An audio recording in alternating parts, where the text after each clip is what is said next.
Hello guys, मैं विनाश सिंह आपके साथ।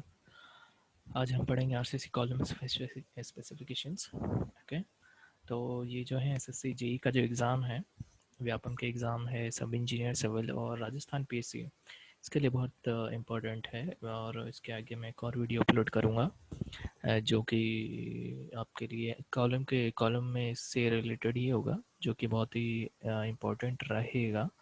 वो गेट के लिए भी होगा। ठीक है, तो हम स्टार्ट करते हैं। फर्स्ट, जो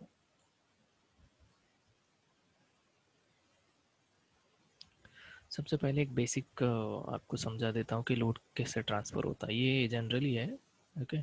स्लैब से आपका बीम पे जाएगा, बीम से कॉलम और कॉलम से फुटिंग। बट यदि हमको कैलकुलेट करने के लिए आए कि फुटिंग पे कितना लोड पड़ेगा, तब आप क्या करेंगे? सिंपल चीज़ है, रूफ से। ये देखिए, ये जो रूफ है, ठीक है, यहाँ आपका कोई लाइव लोड है, वटेवर जो भी लाइव लोड है वो आपका एक साथ रखना है। ठीक है, उसके बाद रूफ का लोड, ये कॉलम का सेल्फ वेट, इस रूफ का वेट, ये कॉलम का सेल्फ वेट, ये वेट और ये सेल्फ वेट सबको ऐड कर देना और लाइव लोड ऐड कर देना, तो आपका फुटिंग पे जो लोड है वो डायरेक्टली आपको मिल जाएगा। ठीक है, इसमें ये एक्सप्लेन किया गया, आप स्क्रीनशॉट ले लीजिएगा। ठीक है, अब हम आते हैं कॉलम पे। ठीक है, पेडिस्टल क्या होता है? पेडिस्टल और वर्टिकल कंप्रेसिव मेंबर दोनों थोड़े से अलग हैं। ठीक है, आपने जनरली देखा होगा स्टेचूज वगैरह में बॉटम हाइट तक, मतलब थोड़ा सा 2-3 फीट तक का देते हैं कॉलम, और उसके बाद हम मूर्ति स्टेच्यू थोड़ा सा बना रहता है हाफ हाफ लेंथ में, आपने देखा होगा। ठीक है, तो वो आपका पेडिस्टल होता है। और वर्टिकल कॉम्प्रेसिव मेंबर तो आपको पता ही है कि वर्टिकल कॉम्प्रेसिव मेंबर होता क्या है। अपना कॉलम को ही वर्टिकल कॉम्प्रेसिव मेंबर कहा जाता है। ठीक है, तो इसको आप ज़्यादा टेंशन लेने वाली बात नहीं है। तो मेन चीज़ आपको क्या ध्यान रखना है? थ्री। ओके, थ्री मतलब आगे बताऊंगा कैसे थ्री की मतलब ये वैल्यू जो ध्यान में रखनी है। तो आप अपनी जो हम पेडिस्टल की सबसे पहले बात करें, तो effective length less than 3 times of its lateral dimension. ठीक है, इफेक्टिव लेंथ लेस देन, ठीक है, इफेक्टिव लेंथ ये लिखा है लेस देन। ठीक है, effective length less than 3 times of its lateral dimension. यदि ऐसा ये कंडीशन अप्लाई हो रही है तो आपका पेडिस्टल होगा। ठीक है, यदि इफेक्टिव लेंथ एक्सीड्स, ठीक है, यहाँ क्या हो रही थी? पेडिस्टल में लेस हो रही थी, यहाँ क्या हो रही है? इफेक्टिव लेंथ एक्सीड हो रही है, यहाँ मतलब वर्टिकल कंप्रेशन मेंबर में।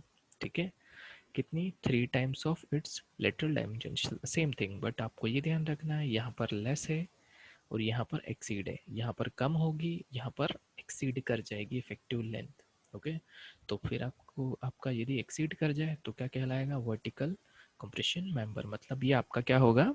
कॉलम होगा। ओके, अब आप हम आगे जाते हैं तो देखते हैं कि सिलेंडर रेशो जो है उसके अकॉर्डिंग क्या क्लासिफिकेशन की है।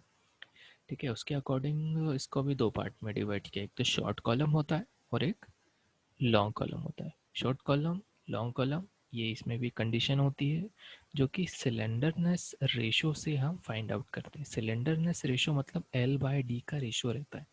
एल बाय डी रेशो मतलब एल इफेक्टिव, मतलब effective length, L effective divide by least lateral dimension. Formula याद रखना, इसमें मैंने लिखा नहीं है। Okay, sorry for that. ठीक है, सिलेंडरनेस रेशियो क्या होता है? Least, sorry, effective length divide by least lateral dimension. Okay, अब हम नेक्स्ट स्लाइड में जाते हैं, उसमें आपको बताता हूँ। देखिए ये रहा, slenderness ratio is a geometrical property of a compression member which is related to the ratio of its effective length to its least lateral damage. Okay, ध्यान रहेगा। सिलेंडरनेस रेशियो का फॉर्मूला क्या होता है? सिलेंडरनेस रेशियो का formula पूछा गया है, अक्सर पूछा जाता है, बहुत सारी एग्जाम में आता है। ठीक है, क्या होता है? Effective length divide by least, least word ना भूलें, लीस्ट लेटरल डायमेंशन, जो डायमेंशन होती है बीओडी, बीओडी में से जो छोटा रहेगा, ठीक है, वो लीस्ट लेटरल डायमेंशन आपकी कहलाएगी। ओके, तो L by D ratio less than कितना? 12 के है, तो आप इसको क्या बोलेंगे, short column. L by D ratio 12 से ज़्यादा है तो हम इसको क्या बोलेंगे, लॉन्ग कॉलम। ओके, मतलब इक्वल टू भी हो, मतलब एल बाई डी रेशो यहाँ लेस हो। ओके, ठीक है। अब हम आगे चलते हैं। एक दो वैल्यू आपको ध्यान रखनी। फर्स्ट वन कौन सी, 3 टाइम्स। ओके, और सेकंड वैल्यू कौन सी, 12। कंपेयर करने के लिए, ठीक है, वहाँ पेडिस्ट्रल और वर्टिकल कंप्रेसिव मेंबर का कंपेयर किया था, यहाँ पर हम शॉर्ट कॉलम लॉन्ग कॉलम को कंपेयर कर रहे हैं, ठीक है। और यहाँ वैल्यू 12 है, 12 से कम। ओके, वैल्यू आ रही है एल बाई डी रेशो तो आपका शॉर्ट कॉलम, और यदि 12 से ज़्यादा आ रही है तो आपका ये लॉन्ग कॉलम, ठीक है। आगे बढ़ें। अब हम आते हैं शॉर्ट कॉलम और लॉन्ग कॉलम के फेलियर पैटर्न, ठीक है, और इसका रेडियस ऑफ गायरेशन हम देखेंगे, ठीक है। यदि शॉर्ट कॉलम है तो उसका फेल कैसे होगा, शॉर्ट कॉलम अभी, ठीक है, तो इसका फेल होगा क्रशिंग में। और लॉन्ग कॉलम हम ऑब्वियसली जानते ही हैं, बकलिंग होती है कॉलम में, जो लॉन्ग कॉलम होता है सिलेंडर कॉलम होता है, ठीक है। Fail under buckling. Lateral deflection, जो लेटरल डिफ्लेक्शन होता है उसके थ्रू होता है। यदि आप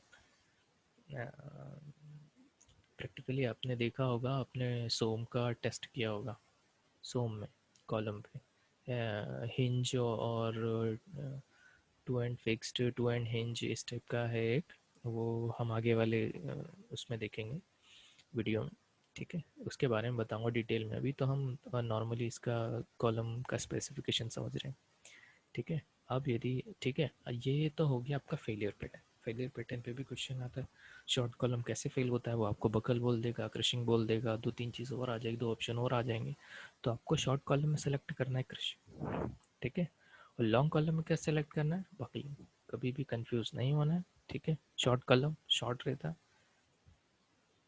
मतलब एक आइडिया बता रहा हूँ, शॉर्ट रहेगा, लेंथ नहीं मिलेगी तो क्रश हो जाएगा, यदि लेंथ होगी तो बकल हो जाएगा। ये एक जनरल आइडिया के लिए बता रहा हूँ, इसका इससे कोई लेना देना, एक जनरल टर्म याद रखिएगा। Radius of gyration less than equal to 40, याद रखना किसके लिए, शॉर्ट कॉलम के लिए, लेस देन इक्वल टू 40। और यदि लॉन्ग कॉलम की बात की जाए तो ग्रेटर देन 40, ठीक है। तीन वैल्यू होगी अपने पास। सबसे पहले पेडेस्ट्रल का डिफरेंस देखा था 3 टाइम्स, ओके। फिर हमने क्या देखा था, शॉर्ट कॉलम लॉन्ग कॉलम में डिफरेंस देखा था, कौन सी वैल्यू से, 12 से। अब यहाँ रेडियस ऑफ गायरेशन से इसका डिफरेंस आ रहा है, ओके, कौन सी वैल्यू से, 40, 3, 12, 40, ओके। आगे भी आएगी कुछ वैल्यूज, वो हम नेक्स्ट वीडियो में देखेंगे, अभी तो हम इसको कंटिन्यू करते हैं, ठीक है। अब हम नेक्स्ट देखते हैं। अब जो कॉलम पे लोड आता है, ठीक है, वो लोड किस टाइप का होता है। अब हमको 3 टाइप के लोड है। एक तो ये आपका फर्स्ट जो डायग्राम है, ये है आपका axial loading, okay, axial compression. Second है यूनी एक्शियल, एक्शियल कंप्रेशन भी आ रहा है उसमें, ठीक है।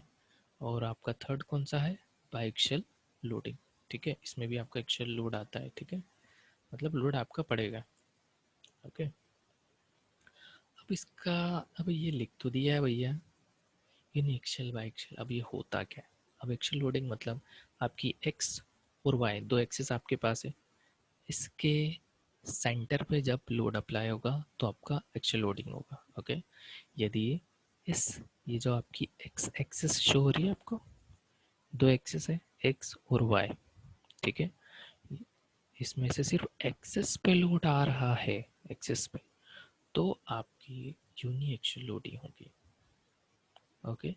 और अब बाई एक्शियल की बात करें, मतलब ना एक्स पे होगी ना वाई पे होगी, ना एक्स एक्सिस ना वाई एक्सिस, इन दोनों के बीच में जब लोडिंग लगेगी तो ये आपका कौन सा होगा, बाई एक्शियल, ठीक है। Axial, uniaxial, biaxial, okay, ध्यान रखना। और इसके इसके ऊपर ही हम कॉलम की डिज़ाइन करते हैं मिनिमम इसेंट्रिसिटी के लिए। अब minimum eccentricity 0.05 into D, okay, ये आगे हम फार्मूला देखेंगे, 0.5 है या 0.05, अभी थोड़ा याद नहीं मुझे, ठीक है। तो इसको हम आगे देखेंगे, मतलब नेक्स्ट वीडियो में जो भी आएगा उसमें इसके डिज़ाइन में बताऊंगा कि इसकी डिज़ाइन हम कैसे करते हैं। अभी तो आप देख लीजिए इस टाइप के 3 टाइप के लोड अप्लाई होते हैं, ठीक है। और ये हो गया आपका 3 लोड। अब हम जाते हैं आगे। अब हम देखते हैं इसका रेनफोर्समेंट, ठीक है। रेनफोर्समेंट में भी हमको मालूम है रेक्टेंगुलर कॉलम, और ये जो स्पेसिफिकेशन लिखे हैं IS 456 से है, ओके। रेक्टेंगल कॉलम में आपको पता है हम कितनी बार प्रोवाइड करते हैं, 4 मिनिमम। ये क्वेश्चन इंजीनियर ES के पेपर में भी एक बार आ गया था, और SSC JEE में भी आया है। और यदि आप सर्कुलर कॉलम की बात करें तो कितने आपको रेनफोर्समेंट यूज़ करने पड़ेंगे, वर्टिकल बार्स यूज़ करनी पड़ेगी आपको, 6 वर्टिकल बार्स आपको यूज़ करनी पड़ेगी। अब मिनिमम डाया, ठीक है, ये जो लॉन्गिट्यूडनल बार होती है, ये जो लॉन्गिट्यूडनल बार लेंथ में इसका डाया कितना होना चाहिए, ये डाया 12 से कम नहीं होना चाहिए। लॉन्गिट्यूडनल रेनफोर्समेंट का मिनिमम डायमीटर जो है आपका, ठीक है, ये vertical reinforcement, okay, vertical reinforcement जो है इसका डाया मिनिमम 12 mm होना चाहिए, ये ध्यान रखो, ओके। 12 से कम नहीं लेना है कॉलम के केस में। किसके केस में? कॉलम के केस में, ओके। स्लैब के केस में अलग है, आपका बीम के केस में अलग है, कॉलम के केस में 12 mm है, ध्यान रखना, ओके। अब जो स्पेसिंग है बार की, जैसे आप देखो ये कॉलम सबसे नीचे बॉटम पे बना है कॉलम का क्रॉस सेक्शन। अब ये जो मेन जो बार अपनी है वर्टिकल बार, इन दोनों के बीच के डिस्टेंस 300 को एक्सीड नहीं करनी चाहिए, हमेशा ध्यान रखना। किसको एक्सीड नहीं करनी चाहिए? 300 को। और ये जो अपन टाई बार प्रोवाइड कर रहे हैं, ये टाई सॉरी रिंग या टाई हम प्रोवाइड कर सकते हैं, इसका डाया 6 mm अक्सर हम रखते हैं, मतलब 5 mm से कम, मतलब 5 mm के ऊपर ही होना चाहिए, मतलब 6 mm आप रख लो, ठीक है। या 1/4 मतलब जो आप प्रोवाइड कर रहे हो लॉन्गिट्यूडनल रेनफोर्समेंट उसका 1/4, ओके। हाँ, और हम आते हैं अब अगला लेपिंग। लेपिंग कितना? कॉलम की जो lapping 45 × D means diameter of reinforcement. कौन सा? Vertical, okay. जैसे 2 कॉलम है, कॉलम का सरिया ऊपर जाते ख़त्म हो गया, अब हमको कॉलम ऊपर भी बनाना है, आधा तो छोड़ेंगे नहीं। जब हम उससे स्टील प्रोवाइड करेंगे, न्यू सेक्शन हम वहाँ से बनाएंगे, रेनफोर्समेंट को ऐड कनेक्ट करेंगे एक दूसरे से बार्स को, तो जो बार्स में जो लैपिंग होगी वो कितनी होनी चाहिए? 45 × D। मतलब डाई, यदि 12 का सरिया है तो 45 × 12, ओके। और जो लैपिंग 36 mm का सरिया है उसके लिए हम नहीं करते, ठीक है, उससे कम वाले सरिये के लिए करेंगे, ओके। तो ये चीज़ आपको थोड़ा ध्यान रखना है। अब हम देखते हैं कवर का। अब इसमें कवर भी जनरली आप देखोगे तो आपको शीट में, मतलब जो ड्राइंग प्रोवाइड होती है उसमें बोला जाता है कि भैया 40 का कवर, 40 mm, ठीक है, में बात कर रहा हूँ, 40 mm का कवर आपको प्रोवाइड करना है, ओके। बट उसमें भी केस अप्लाई होता है, सॉरी, खाना खाया अभी मैंने, ठीक है। तो क्या केस अप्लाई होता है कि यदि आपका जो डायामीटर है आपका, नहीं मतलब कॉलम का रेनफोर्समेंट है, वो 12 mm से, सॉरी 12 mm हो, ठीक है, 12 mm से ज़्यादा नहीं हो, और क्रॉस सेक्शन 200 × 200 का हो तो आपको 25 mm का कवर प्रोवाइड करना है। कितने mm का? 25 mm का कवर आपको देना है। कौन सी चीज़ ध्यान में रहेगी? 40 mm आपको मिनिमम कवर देना है, ओके। बट का ध्यान जरूर रखना, क्योंकि यदि एग्जाम में उन्होंने बोल दिया कि यदि कॉलम में 12 mm पे सरिये लगे हैं तो आपको कवर कितना देना है, तो आप 40 mm मत लगा के आना, आप वहाँ 25 mm लगा के आना, ठीक है। ये चीज़ ध्यान में रखना। ये देखो यहाँ लिखा है, ये देखो ये रहा, ठीक है, आप स्क्रीनशॉट ले लेना जिसको भी चाहिए, नहीं तो यहाँ रेफरेंस लिखा हुआ है कहाँ से किस पेज नंबर को, आप कौन से पे IS कोड होगा आपके पास, ठीक है। अब हम परसेंटेज ऑफ स्टील की बात करते हैं, ठीक है भाई। 0.8 mm मिनिमम 6% मैक्सिमम ये आप, और ये क्रॉस सेक्शन एरिया का, ठीक है, ग्रॉस एरिया का। बट हम 6 नहीं लेते हैं, ये 6 तो मैक्सिमम मैंने इसलिए लिख दिया है क्योंकि हमारे पास कोड में है, और कोड में एक और चीज़ लिखी है, यदि आप लैपिंग प्रोवाइड कर रहे हो तब आपको 4% सरिया मैक्सिमम लेना है, 4% से ज़्यादा आपको नहीं लेना है, 4% सरिया ही लेना है मैक्सिमम ग्रॉस एरिया का। तो ये चीज़ हमेशा ध्यान रखें, ठीक है। जनरल आप यदि साइट वाइट पे हो तो 4% लें, 6% नहीं लें ओवरलैपिंग की वजह से, ओके। अब हम आ जाते हैं क्रॉस सेक्शन पे। अभी जो इंडियन स्टैंडर्ड है उसमें कुछ रिवाइज्ड किया है, जो अपना अर्थक्वेक का जो कोड था 1893 2016 में वो रिवाइज हुआ है, और उसमें हमको बताया गया है कि जो क्रॉस सेक्शन मिनिमम कितना रखना है, 300 का रखना है। किस जोन के लिए? जोन 3, 4, 5 के लिए, ठीक है। कौन से जोन के लिए? जोन 3, 4 और 5 के लिए, ठीक है। अब गाइस, ये वीडियो आपने देख लिया है, अपने फ्रेंड्स को भी शेयर करें, ठीक है। और जो भी आपको कुछ प्रॉब्लम्स आती है तो हम निपटारा कर सकते हैं, और इसके बाद मैं एक वीडियो और डालूँगा, ठीक है। जो एक वीडियो हमारा रहेगा वो, जो नेक्स्ट वीडियो रहेगा वो एक्सेल बाय एक्सेल यूनिएक्सेल जो लोडिंग है उसकी डिज़ाइन के ऊपर रहेगा, ठीक है। वो आपके मतलब एग्ज़ाम के लिए भी रहेगा, मतलब कॉम्पिटिटिव एग्ज़ाम के लिए भी रहेगा, गेट की एग्ज़ाम के लिए भी रहेगा, और आपकी जो आरजीपी या जो भी यूनिवर्सिटी आपको लगती है उसकी एग्ज़ाम के लिए भी होगा, ठीक है। Okay, thank you guys.